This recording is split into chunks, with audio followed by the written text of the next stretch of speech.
তো হচ্ছে আমি একটা ভিডিও শ্যুট করব, যার জন্য আমি রেডি হয়েছি।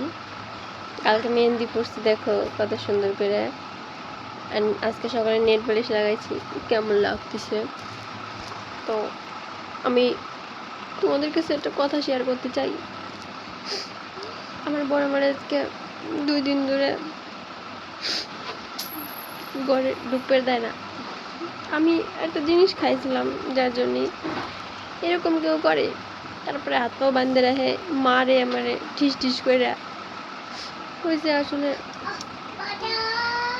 1 প্যাকেট খনি কিনছিলাম আর 10 টাকা দিয়ে একটা গাঁজা কিনছিলাম, যার জন্যে ওর বাবা দিয়ে এনেছে আমার গাঁজা খাতে।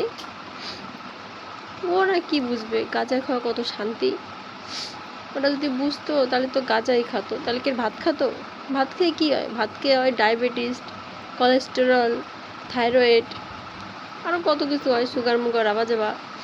আমি গাঁজা খাই, গাঁজা খেলে শরীর ফিট থাকে, মানুষ স্বাস্থ্য থাকে। গাঁজা খেলে কত উপকার।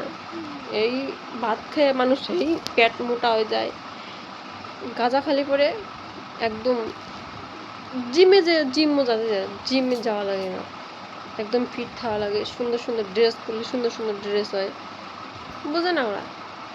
এর জন্য আমার সাথে ঝগড়া করছে। করুক গে, আমি গাঁজা ছাড়বো না। এই জীবন কিরা জিমে যাবে, কিরা ডায়েট করবে, গাঁজা খাবো, খাসি খাবো, সকলটা খাই যাবো।